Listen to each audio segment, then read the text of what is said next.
Jadi nanti pada saat pengangkatan P3K yang sudah lulus, itu kita pastikan akan ada alokasi tambahan untuk guru atau gaji P3K ini. Jadi perjanjian kontrak yang pada awalnya sudah kita bikin 5 tahun, dengan evaluasi yang kita lakukan penilaian kinerja, nanti secara bertahap ini diberhentikan.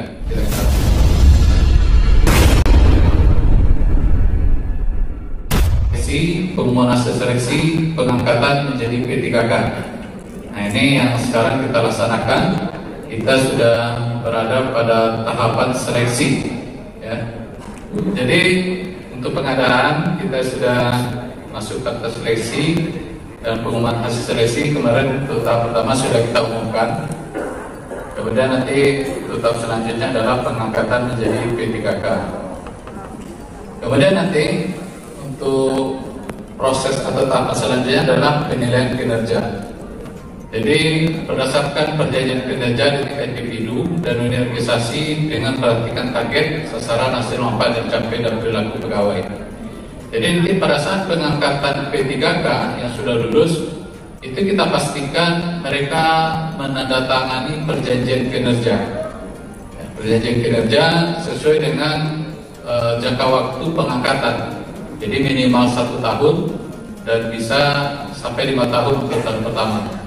Nah, berdasarkan evaluasi itu nanti, itu bisa menjadi bahan bagi kita untuk pemberhentian pegawai P3K tersebut atau untuk kita tetap melanjutkan kontraknya.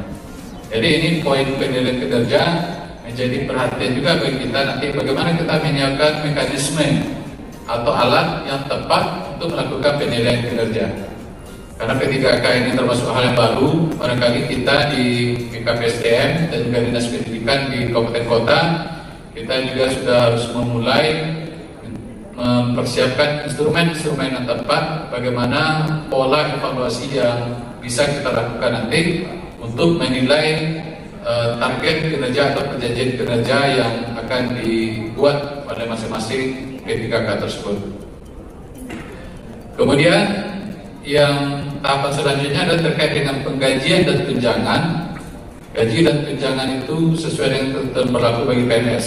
Jadi ini ketentuannya kita nanti ikuti terkait dengan penggajian dan tunjangan. Yang jadi persoalan kemarin adalah terkait dengan sumber alokasi dana penggajian ini. Nah, kemarin waktu kita rapat di Kabupaten Kota sudah mulai ada ketar-ketir. Karena dengan jumlah P3K yang diterima, kalau tidak ada alokasi tambahan dari DAU, ini cukup menyedot alokasi anggaran APBD Kabupaten Kota. Karena memang kita melihat alokasi APBD kita sudah sangat-sangat terbatas. Maksud kita juga provinsi sebenarnya sudah sangat-sangat terbatas. Jadi ini akan menjadi persoalan juga nanti kalau memang tidak ada penambahan alokasi khusus terkait dengan penggajian untuk P3K ini. Kemarin saya dapat informasi katanya pada saat sosialisasi awal untuk P3K guru ini, Kementerian Pendidikan menjanjikan akan ada alokasi tambahan untuk guru atau gaji P3K ini. Tapi tadi saya cek ke Dinas Pendidikan ke Pak Swindra, katanya tidak ada perjanjian tertulis dulu, tidak ada katanya. Nah, ini barangkali perlu menjadi catatan kita bersama Bapak Ibu, bagaimana kita mendorong agar ada alokasi tambahan untuk penggajian P3K ini. Kalau tidak, kita khawatir nanti perjanjian kontrak yang pada awalnya sudah kita bikin 5 tahun dengan evaluasi yang kita lakukan penilaian kinerja nanti secara bertahap ini diberhentikan di tengah jalan. Nah, ini kan secara pelaksanaannya nanti tentu akan menjadi catatan juga bagi kita. Kemudian Bapak Ibu, untuk selanjutnya terkait dengan P3K ini pengembangan kompetensi. Artinya setiap P3K itu juga punya hak dalam hal pengembangan kompetensi. Jadi ini tanggung jawab kita juga nanti di BKPSDM maupun di Dinas Pendidikan untuk mengalokasikan anggaran untuk pengembangan kompetensi pegawai P3K tersebut. Kemudian yang selanjutnya adalah terkait dengan pemberian penghargaan. Jadi juga mereka berhak untuk memperoleh penghargaan, baik itu tanda kehormatan, kesempatan prioritas untuk pengembang kompetensi, menghadiri acara resmi dan acara-acara kenegaraan lainnya. Nah, kemudian yang selanjutnya terkait dengan disiplin. Ini disiplin dia mengikuti aturan disiplin PNS. Jadi dia diperlakukan sama dengan aturan disiplin yang berlaku pada PNS. Kemudian untuk pemutusan hubungan kerja, jadi nanti ada 3 kriteria pemutusan hubungan kerja. Yang pertama, diberhentikan dengan hormat. Yang kedua, dengan hormat tidak atas permintaan sendiri. Dan yang ketiga, diberhentikan tidak dengan hormat. Jadi ada nanti 3 kategori ketika kita mengakhiri perjanjian dengan P3K ini. Kemudian untuk perlindungan P3K nanti ada jaminan hari tua, jaminan kesehatan, jaminan kecelakaan kerja, jaminan kematian, dan bantuan hukum. Ini barangkali nanti kita sambil jalan menunggu regulasi teknisnya dari BKN bagaimana pelaksanaan terkait dengan perlindungan P3K ini. Kemudian kita lanjut Bapak Ibu. Selanjutnya persyaratan P3K untuk jabatan fungsional. Ini usia minimal 20 tahun dan maksimal 1 tahun sebelum batas usia tertentu pada jabatan yang akan dilamar. Kemudian tidak pernah dipidana dengan pidana penjara, tidak pernah diberhentikan dengan hormat, tidak atas permintaan sendiri atau tidak dengan hormat sebagai PNS, P3K, prajurit TNI, anggota Polri, atau diberhentikan tidak dengan hormat sebagai pegawai swasta. Jadi nanti barangkali ini pada saat seleksi dokumen, pada saat pendaftaran bagi P3K yang sudah lulus, ini akan dievaluasi lagi. Ya, kriteria ini akan dievaluasi lagi bagi kita di PSDM Kabupaten Kota dan juga nanti di BKN juga akan dievaluasi lagi kelengkapan dokumen terkait dengan persyaratan-persyaratan yang sudah ditetapkan ini. Kemudian persyaratan lain adalah tidak menjadi anggota atau pengurus partai politik atau terlibat politik praktis, memiliki kualifikasi pendidikan sesuai dengan persyaratan jabatan, memiliki kompetensi yang dibuktikan dengan sertifikasi keahlian tertentu yang masih berlaku dari lembaga profesi yang berwenang untuk jabatan yang mempersyaratkan. Jadi nanti ini disesuaikan dengan jabatan yang akan diisi oleh P3K tersebut. Kemudian sehat jasmani dan rohani sesuai dengan persyaratan jabatan yang dilamar. Kemudian persyaratan lain sesuai dengan kebutuhan jabatan ditetapkan oleh PPK. Nah ini Bapak Ibu, nanti bagi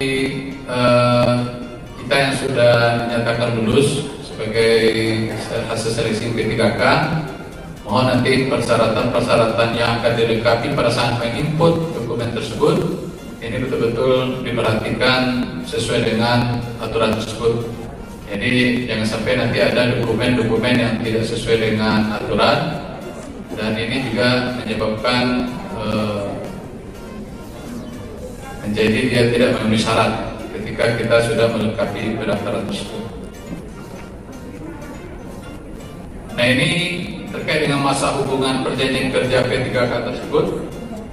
Masa hubungan perjanjian paling singkat 1 tahun dan dapat diperpanjang. Kemudian dasar perpanjangan hubungan perjanjian kerja itu yang pertama pencapaian kinerja, yang kedua kesesuaian kompetensi, yang ketiga kebutuhan instansi. Jadi bisa saja setelah kita mengangkat P3K terjadi perubahan struktur organisasi kita yang menyebabkan jabatan tersebut tidak lagi ada di dalam struktur, maka ini bisa menjadi dasar dalam rangka untuk menghentikan perjanjian kita dengan pegawai P3K ini. Kemudian ketentuan khusus perpanjangan hubungan kerja ini adalah perpanjangan bagi JPT yang berasal dari kalangan non-PNS ini harus mendapat persetujuan dari PPK, pejabat pembina kepegawaian, dan berkoordinasi dengan KSN. Kemudian perpanjangan bagi P3K yang memiliki jabatan utama dan jabatan media tertentu itu paling lama 5 tahun. Nah ini kriteria pemutusan hubungan kerja P3K. Pemutusan hubungan kerja yang pertama pemutusan hubungan perjanjian kerja dengan hormat.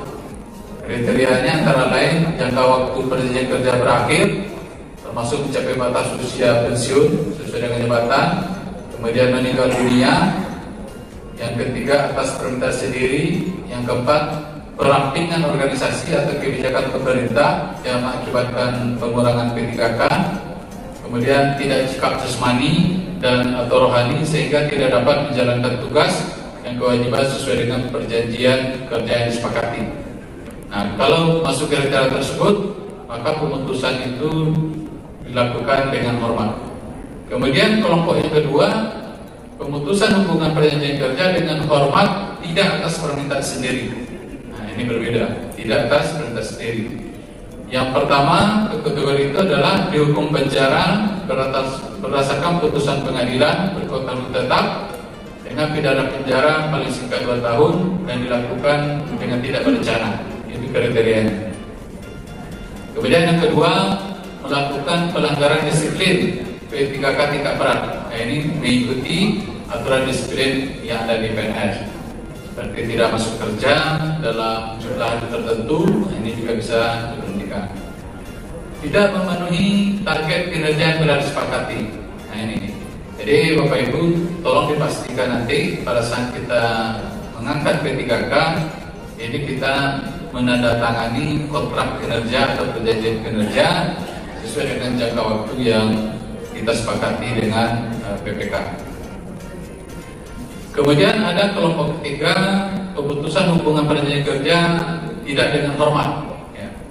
Ini antara lain penyelewengan terhadap Pancasila dan Undang-Undang Dasar 45, dihukum penjara atau kurungan berdasarkan putusan pengadilan tetap karena kejahatan jabatan atau yang ada hubungannya dengan jabatan dan atau pidana umum.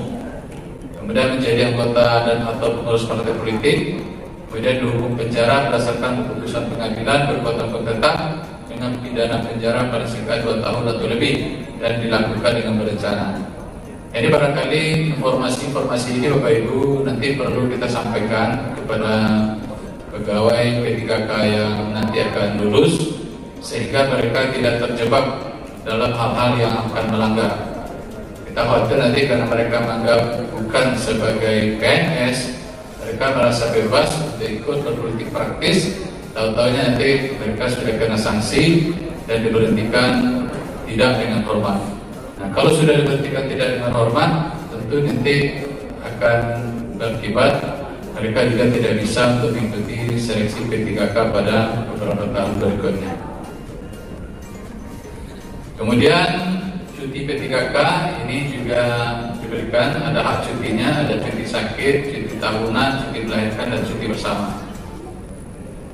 Nanti dalam pelaksanaan ini juga akan dievaluasi oleh KSN dan juga oleh Kemenpan RB. Jadi nanti KSN akan mengevaluasi pelaksanaan norma datar, kode etik dan kode perilaku ASN serta penerapan sistem merit dan kebijakan dan manajemen ASN pada instansi pemerintah. Kemudian dari Kemenpan RB nanti terkait dengan evaluasi kebijakan manajemen P3K yang hasilnya digunakan sebagai dasar penetapan kebijakan di bidang pendayagunaan P3K. Berikutnya Bapak Ibu, yang perlu juga menjadi perhatian bagi kita secara bersama-sama adalah ketika PP ini sudah diberlakukan, maka PPK termasuk pejabat lain di instansi pemerintah dilarang mengangkat pegawai non-PNS dan atau non-PPK untuk mengisi jabatan ASN. Kemudian PPK dan pejabat lain yang mengangkat pegawai non-PNS ini akan diberikan sanksi sesuai dengan peraturan perundang-undangan. Nah, ini artinya selama ini di kita masih banyak pegawai kontrak dengan berbagai nama. Ini barangkali ke depan kita harus lebih hati-hati lagi. Kita pastikan bahwa dengan sudah diberlakukannya PP ini, artinya kita tidak bisa lagi mengangkat pegawai-pegawai di luar ketentuan yang ada. Ini ketentuan peralihan ini untuk jabatan tinggi utama dalam media, barangkali ini tidak perlu karena ini hanya ada di pusat ini berkaitannya. Kemudian juga terkait dengan penanganan pegawai non-PNS, kementerian lembaga, termasuk juga di daerah, masih tetap melaksanakan tugas paling lama 5 tahun apabila tidak diangkat menjadi PNS dan atau PPK sesuai dengan persyaratan PP. Jadi masih diberikan waktu 5 tahun sejak PP itu diberlakukan. Nah, dalam masa 5 tahun, pegawai non-PNS berhak atas jaminan kesehatan, jaminan kecelakaan kerja, dan jaminan kematian yang diatur dengan peraturan Menteri PNB setelah mendapat pertimbangan PNS dari Kementerian Keuangan. Bapak Ibu yang kami hormati, selanjutnya terkait dengan kriteria calon pelamar P3K Guru 2021, yang pertama honor PHK tertua sesuai dengan database yang ada di BKN. Barangkali ini sudah sama-sama kita ketahui, ini hanya sekedar review saja. Yang kedua, guru honorer masih aktif mengajar di sekolah negeri di bawah kewenangan daerah dan terdaftar sebagai guru di Dapodik Kemendikbud. Yang ketiga, guru yang masih aktif mengajar di sekolah swasta dan terdaftar sebagai guru di Dapodik Kemendikbud.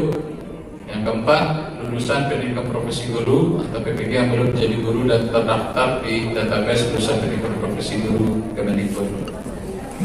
Nah, alur penetapan kebutuhan P3K guru itu, nah ini barangkali yang perlu juga nanti kita evaluasi Bapak Ibu untuk tahun-tahun berikutnya. Penetapan peta jabatan dan anjab ABK. Nah, ini yang masih menjadi persoalan bagi kita terkait dengan penyusunan anjab dan ABK. Ini juga kendala kita adalah terkait dengan seringnya terjadi perubahan organisasi kita. Ya, kita mengalami perubahan struktur organisasi. Sekarang kita juga sedang mengalami perubahan struktur organisasi terkait dengan penyederhanaan birokrasi. Jadi ada beberapa struktur itu yang akan hilang di eselon 4 di sebagian besar OPD. Nah, ini akan hilang dan ini juga akan mempengaruhi terkait dengan penyusunan anjab dan ABK kita. Jadi memang di satu sisi kita dituntut untuk lebih detail menyusun anjab dan ABK, di sisi lain kita juga terkendala dengan perubahan-perubahan struktur yang menyebabkan kita harus melakukan itu ulang terkait dengan anjab dan ABK ini. Nah, setelah penutupan anjab ABK baru nanti penetapan kebutuhan ASN. Jadi kemudian setelah ada penetapan kebutuhan yang kita sampaikan ke Menpan RB, baru input kebutuhan ASN melalui informasi oleh Cabdin berdasarkan anjab dan ABK. Nah, ini barangkali perlu juga Bapak Ibu perasaan input. Memang yang kita input itu berdasarkan kebutuhan yang sudah kita tetapkan. Kadang-kadang kan yang kita tetapkan sebagai kebutuhan itu dan yang kita input berbeda. Nah, ini yang kadang-kadang juga menjadi persoalan. Nah, oleh karena itu perlu dilakukan verifikasi dan validasi informasi oleh Dinas Pendidikan dan nanti pengusulan kebutuhan oleh BKD. Jadi ada tahapan-tahapan yang itu dilaksanakan oleh Dinas Pendidikan dan nanti ada tahapan-tahapan yang itu dilaksanakan oleh BKD dan untuk proses selanjutnya penetapan kebutuhan oleh Kemenpan RB. Nah, ini jadi Bapak Ibu memang harus sering kita melakukan koordinasi antara BKD dengan Dinas Pendidikan atau BKPSDM di kabupaten kota dengan Dinas Pendidikan, sehingga kita mempunyai pandangan yang sama, mempunyai persepsi yang sama terkait dengan mekanisme mulai dari pengajuan kebutuhan sampai proses seleksi nanti sampai pada proses pengangkatan P3K tersebut. Kemudian untuk proses pelaksanaan seleksi P3K guru, nah ini barangkali penetapan jadwal seleksi oleh Kemendikbud, kemudian pelaksanaan seleksi oleh Dinas Pendidikan dan instansi daerah, kemudian penetapan hasil seleksi oleh Kemendikbud Ristek, pengumuman lulusan P3K guru oleh BKD berdasarkan surat PKN. Nah, ini kemarin juga menjadi bahan diskusi kita dengan BKPSDM Kabupaten Kota. Yang pertama, barangkali bagaimana komunikasi antara Dinas Pendidikan dengan BKD ini bisa terus update. Artinya persoalan-persoalan yang ada di P3K bisa diinformasikan juga ke BKPSDM di Kabupaten Kota. Sehingga ketika ada pertanyaan-pertanyaan dari pihak manapun, baik dari DPR maupun dari instansi-instansi lain, itu Dinas Pendidikan dan BKD mempunyai jawaban yang sama kalau informasinya sama. Nah, ketika informasinya tidak sama, kadang-kadang ada jawaban yang berbeda antara BKD dengan Dinas Pendidikan. Seperti kemarin misalnya pada saat seleksi ada yang pertanyakan ke kami di BKD, ada informasi untuk jadwal tes yang dapat jadwal di Betawa itu terlambat, sehingga mereka tidak bisa mengikuti jadwal sesuai dengan jadwal tersebut karena keterbatasan transportasi kapal misalnya. Nah, pada waktu itu kan mungkin Dinas Pendidikan lebih teknis, lebih mengetahui apa persoalannya, tetapi pertanyaan-pertanyaan itu sering disampaikan ke kita di BKD. Nah, kita di BKD tidak mungkin menjawab tidak tahu rasanya kalau hal seperti itu, karena dianggap penerimaan PNS atau P3K ini semuanya adalah di bawah koordinasi antara BKD dan Dinas Pendidikan. Nah, barangkali ke depan Bapak Ibu, koordinasi ini yang selalu kita tingkatkan. Walaupun selama ini kita lihat ini sudah berjalan dengan baik, kita Dinas Pendidikan sudah melakukan terus berkoordinasi dengan persoalan-persoalan yang kita selesaikan secara bersama-sama. Kemudian untuk pengumuman lulusan P3K pada BKD berdasarkan surat dari BKN. Jadi BKD mengumumkan berdasarkan penetapan yang sudah dilakukan oleh BKN. Dari provinsi kemarin ini sudah mengumumkan untuk hasil tahap 1. Kemudian nanti dilanjutkan dengan pemberkasan dan pengusulan nomor hidup NIPPK, kemudian penetapan prosedur teknis PKN, kemudian dilanjutkan nanti pencetakan SKP 3K dan fasilitasi pembuatan kontrak kerja dengan dinas terkait. Nah, ini tahapan-tahapan yang barangkali nanti akan kita lakukan. Tentu kita berharap pada setiap tahapan itu kita sudah melakukan persiapan-persiapan sehingga semua itu bisa berjalan dengan baik. Kemudian alur tahapan seleksi P3K guru ini barangkali Dinas Pendidikan tadi sudah menjelaskan, karena ini memang ranahnya adalah ranah di Dinas Pendidikan dan Kementerian Pendidikan. Kemudian untuk pengumuman hasil seleksi pengumuman seleksi kompetisi calon P3K guru pemerintah Provinsi Sumatera Barat ini telah kita umumkan pada tanggal 25 November 2021 melalui pengumuman sekretaris daerah nomor 800/8208 BKD 2021 tentang hasil seleksi kompetensi calon pegawai pemerintah daerah dengan perjanjian kerja guru pengadaan pegawai ASN di lingkungan pemerintah Provinsi Sumatera Barat tahun 2021. Pengumuman tersebut memuat peserta yang lulus seleksi tahap 1 dan syarat administrasi pemberkasan. Jadi mohon bantuan Bapak Ibu semua mengingatkan kepada peserta yang sudah lulus agar segera melengkapi administrasi pemberkasan disesuaikan dengan aturan-aturan yang ada. Jadi kalau misalnya surat keterangan kesehatan itu yang benar itu adalah dikeluarkan oleh lembaga pemerintah, Dinas Kesehatan. Kemudian juga termasuk terang-terang lain. Jadi jangan sampai salah nanti Bapak Ibu, ini akan merugikan kepada peserta kita yang sudah lulus tersebut. Jadi mohon dipandu juga nanti peserta kita dalam melengkapi berkas-berkas dalam rangka pendaftarannya. Ini untuk jadwal pemberkasan ini akan diumumkan lebih lanjut setelah ada jadwal resmi dari BKN. Jadi setidaknya kita sudah melengkapi dulu berkas-berkas yang nanti akan kita upload ya, karena nanti akan dilakukan melalui sistem doku digital. Nah, ini surat badan kepegawaian yang menjadi dasar bagi kita untuk mengumumkan. Nah, ini surat kita dari Pemprov ya, dari kita untuk mengumumkan peserta tersebut. Kemudian syarat administrasi pemberkasan P3K, ini yang kami sebut tadi, mohon kita baca betul persyaratan-persyaratan yang ada di dalam website tersebut. Jadi kita pastikan Bapak Ibu jangan ada persyaratan-persyaratan administrasi itu yang tidak sesuai dengan ketentuan atau ada yang kurang. Karena nanti kalau seandainya pemberkasan itu atau persyaratan itu tidak lengkap, bisa saja kelulusan itu tidak diakomodir atau dibatalkan kelulusan atau tidak diangkat menjadi P3K. Nah, ini tentu akan merugikan pada kita semua. Sementara di sisi lain, seperti disampaikan Pak Gubernur tadi malam, kebutuhan kita masih jauh lebih tinggi daripada alokasi yang diberikan kepada kita pada saat ini. Kalau tahun 2021 informasi yang diberikan kepada kita sebanyak 743. Apakah nanti ini terpenuhi atau tidak, ini kita belum tahu juga.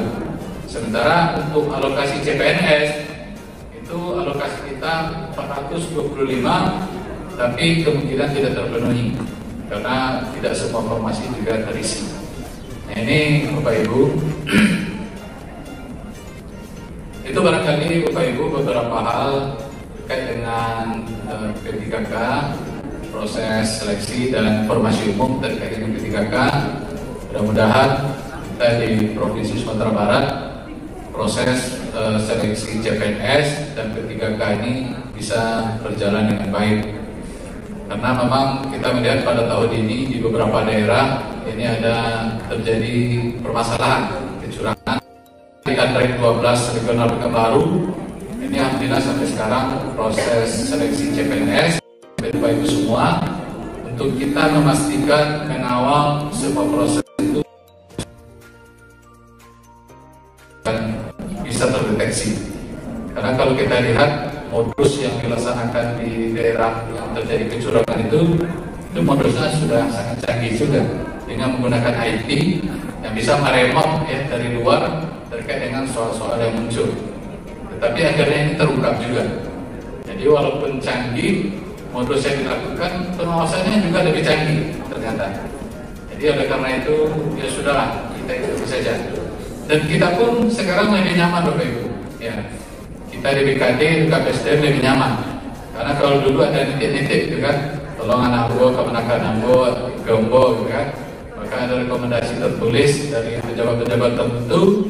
Kalau sekarang kita bisa lebih tenang gitu.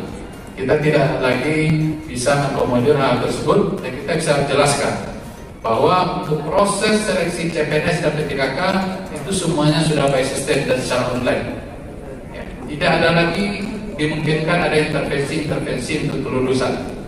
Jadi yang bisa kita sarankan adalah bagaimana peserta mempersiapkan diri dengan sebaik-baiknya untuk mengikuti seleksi. Hanya itu yang bisa kita bantu. Jadi kalau saya banyak yang kemarin telepon minta tolong ini, saya bilang saya bantu dengan doa dan persiapkan saja dirinya dengan baik. Karena tidak bisa lagi kita intervensi. Jangankan BKD, gubernur saja tidak bisa intervensi. Karena semuanya sudah by system, peserta sudah mengetahui nilainya.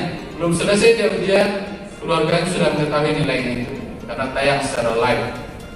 Nilai-nilai ujian itu sudah bisa dilihat. Jadi orang sudah bisa memperkirakan dia lulus atau tidak berdasarkan nilai yang mereka peroleh pada saat tes SKD dan SKB.